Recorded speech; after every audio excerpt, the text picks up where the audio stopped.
Saudações a todos, bem-vindos a mais uma aula de matemática. Hoje irei comentar a respeito de frações e números decimais para ajudá-los a resolver alguns exercícios aí da apostila. Lembrando que a apostila, né? Aprender sempre, volume 1 do 9º ano. Então vamos lá. Quando se fala em fração, eu já tenho que pensar que toda fração eu posso transformá-la em um número decimal também, tá? Dependendo da fração no número inteiro. E ao contrário, todo número decimal eu posso transformar numa fração. Então aqui, ó, eu vou transformar essa fração 2/5 em um número decimal. É 2 dividido por 5, certo? E aí, se você quiser, pode fazer isso aqui, ó. 2 dividido por 5. Não tem problema nenhum você fazer isso caso não lembre o resultado aqui, né? Então, 0, 0 e vírgula, 4 vezes 5, 20, resto 0. Então, a fração 2/5, a representação decimal é 0,4. Vou pedir desculpas pelo barulho, mas o vizinho está derrubando a casa aqui. Quando o denominador é 10, 100, 1000, etc., ou seja, quando o denominador é múltiplo de 10, é mais fácil. Denominador 10, eu desloco a vírgula uma casa para a esquerda. Então a vírgula, eu vou imaginar que ela está aqui, ó, ao lado direito do 7. Então se a vírgula se deslocar uma casinha para a esquerda, fica 0,7. Ou seja, a representação decimal de 7 sobre 10, ou 7 décimos, é 0,7, tá? 21 sobre 1000, ou 21 milésimos. Tem 3 zeros, certo? Então vou deslocar a vírgula 3 casas para a esquerda. Então vai ficar assim, ó, 0,021. Imaginando que a vírgula esteja aqui ao lado direito do algarismo 1, divisão por 1000, ela se desloca 3 casas para a esquerda. 1, 2, 3. Tá?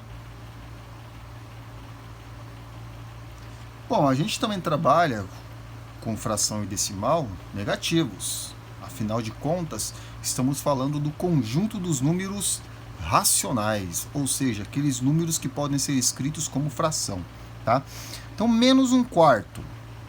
Se a fração é negativa, o resultado, a representação dele, decimal, também é negativa. Menos 1/4 é menos 0,25. Ou seja, eu peguei o menos 1 e dividi por 4.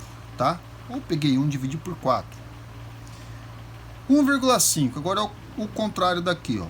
Aqui eu tenho a representação decimal e eu quero escrever na forma de fração. Se tem uma casinha decimal, o denominador é 10. E o 1,5 eu escrevo como 15, beleza?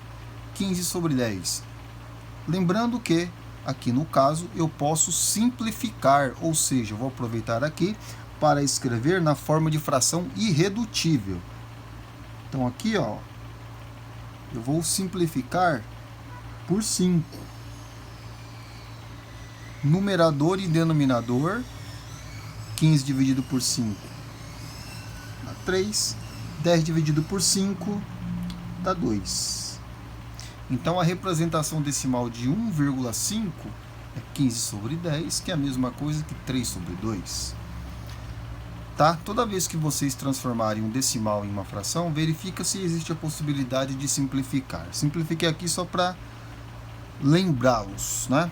Então vamos lá. Menos 37,02. Fica menos.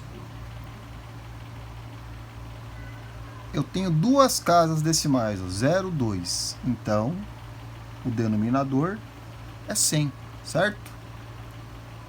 Então, aqui em cima, no numerador, fica 3702. Uma observação. Vamos supor que fosse menos 37,20. menos, o zero aqui não conta, certo? Aí seria uma casa decimal só, tá bom? Dá pra ver aqui? Dá 0,007. 3 casas decimais, então é 1000. Esses zeros à esquerda aqui, ó, não há necessidade de colocar no numerador da fração. Então eu coloco somente o 7 milésimos, ou 7 sobre 1000. E por último aqui, ó, menos 0,06. Menos 2 casas decimais. Então, denominador 100. E o numerador é 6. Menos 6 sobre 100. Ou menos 6 centésimos. Tá? Então é isso aí. Conteúdo rápido no videozinho, só para lembrar que toda fração pode ser expressa na forma de numeral decimal e vice-versa, tá bom? Lembrando, nós estamos falando do conjunto dos números racionais, aqueles números que podem ser escritos como fração. Até a próxima!